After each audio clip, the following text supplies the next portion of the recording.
Put your seatbelts on and get ready for the ride.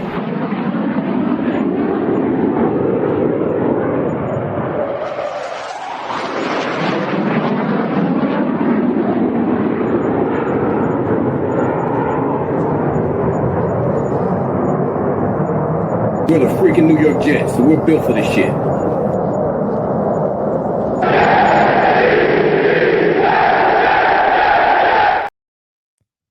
Hello, welcome to another episode of In the Trenches with Gang Green. I'm your host, Bubbs. Today is Thursday, May 8th. Hopefully everybody's having a good day so far today. This is episode 537 of the In the Trenches with Gang Green podcast. I thank you, as always, for joining me. For those tuning in on YouTube, make sure to please like and subscribe. Of course, appreciate all of those tuning in on all the different audio podcast platforms. And today we've got some more New York Jets news to discuss.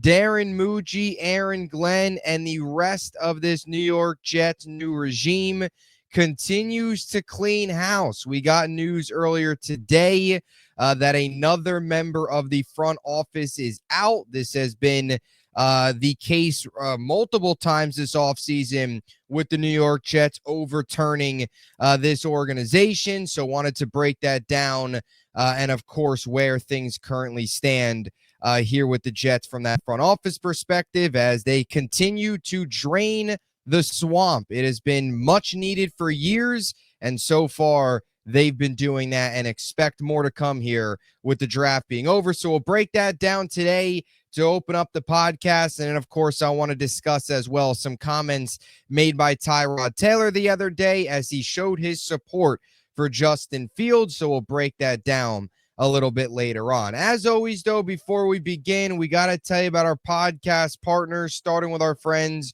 over at BetUS, America's favorite online sportsbook. If you want to get in on any of the sports betting action, check out BetUS. NBA, NHL playoffs in full swing. Use my link in the description of this video to get a 125% sign-up bonus on your first three deposits up to $2,000. For all of you Knick fans out there, big 2-0 lead, 20-point comebacks in back-to-back games. What a start to the series for them. So make sure to check out BetUS. And, of course, our friends over at SeatGeek. If you want to get the hottest tickets in sports or entertainment, make sure to check out SeatGeek and use my promo code BUBSONSPORTS for $20 off your first purchase and get yourself out to some awesome sporting events. And, of course, our friends over at Huga House. If you want any of their latest hats or sweatshirts, check them out and use code BUBS for 15% off any purchase and get yourself some awesome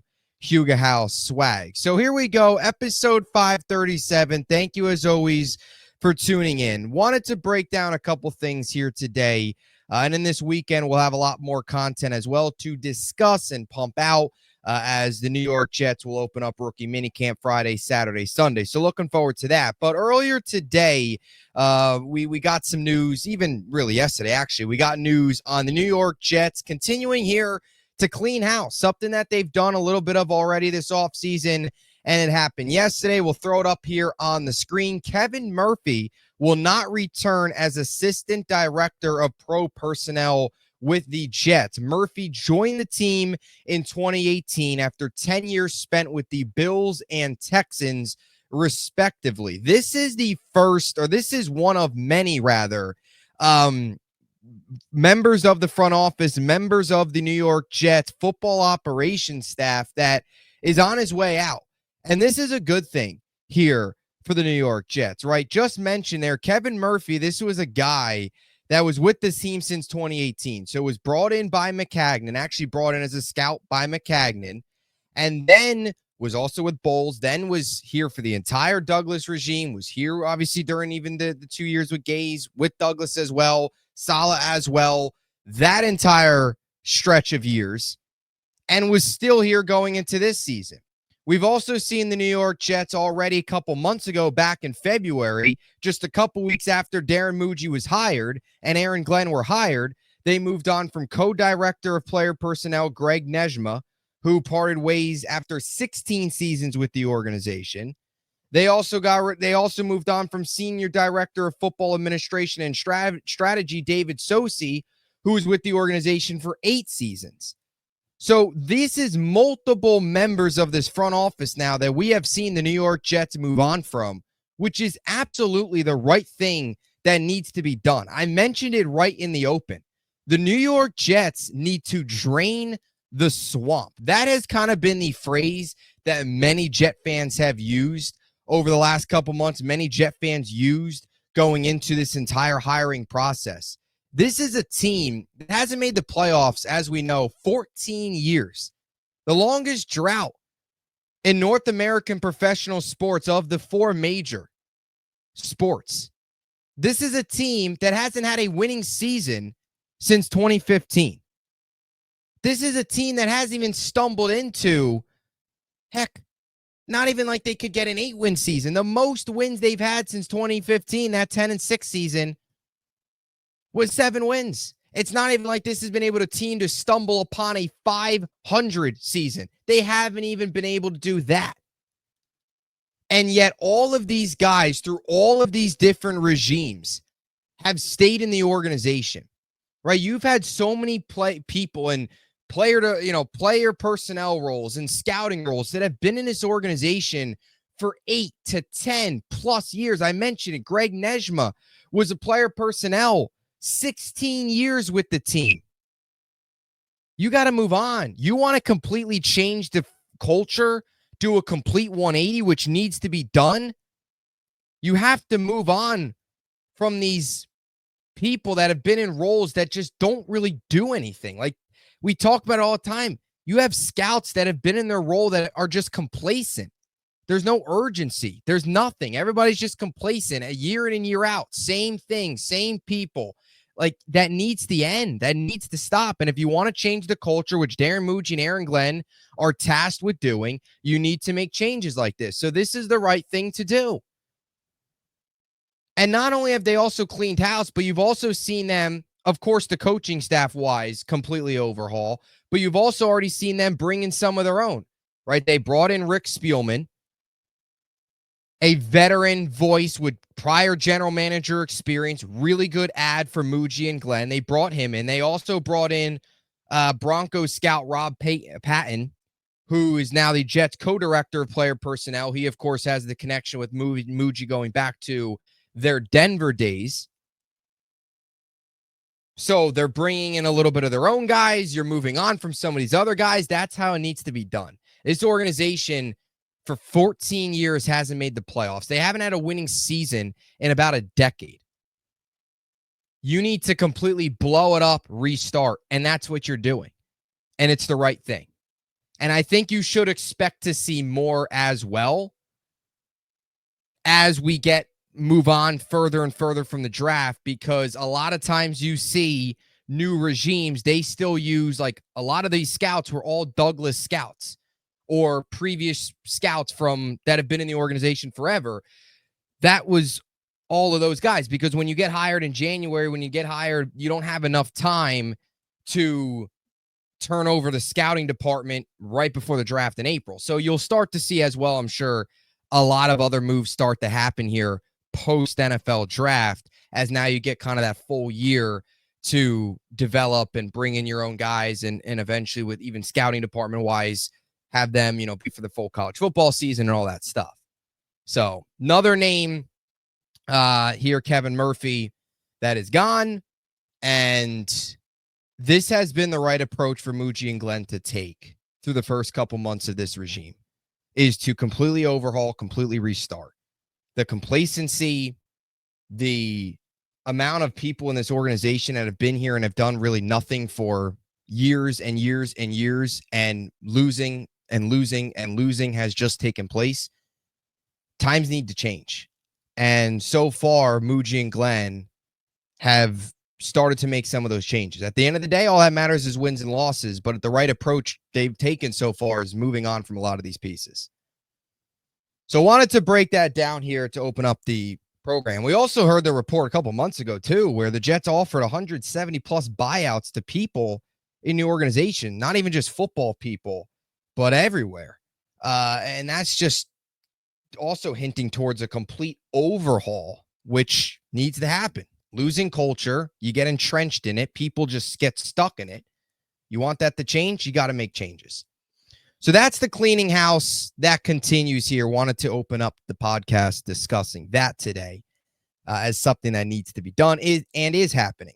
I also wanted to break down here some comments by Tyrod Taylor. Nothing earth-shattering, nothing crazy catching headlines, but thought some of the comments that Tyrod Taylor made the other day were interesting. Now, some context to these comments. He was being honored for his community work at the annual Gridiron Gala by the United Way of New York City. So obviously has done a lot for the community, charity, all that stuff. So he was being honored for that. Couple Jets teammates. Samini, I think, noted about 15 around or so teammates in attendance for the New York Jets. A couple of those as well being offensive linemen, which, of course, oftentimes your quarterback's best friend. So an event took place the other day, and Tyrod Taylor took some time, spoke to the media, spoke to reporters, and was asked a little bit about just where things stand currently with the quarterback position and specifically Justin Fields. So I want to throw this first quote up on the screen here before we get into what Tyrod had to say about Fields himself. Tyrod was asked about if he was surprised he never really got a chance to compete for the starting job, right? The Jets have pretty much made it known. They've said it. Justin Fields is their QB1. For a little bit there, you thought that Tyrod would have a chance to compete, or flat out Tyrod would be the starter in 2025. That wasn't the case. So this was Tyrod. He said, quote, "Whether I did or whether I didn't, my mindset and the way I condition myself to get ready for a season since my rookie year has been to approach each and every day as if you're the starter. As a quarterback, you're an opportunity away, so you want to be well prepared for that opportunity." So that, of course, was on Tyrod, on basically asking if he ever expected a chance to compete or was discussed about him being a chance to compete. And he took the right approach there. All right. Tyrod Taylor, from the moment he's walked through the doors of One Jets Drive to now, has been a pro's pro.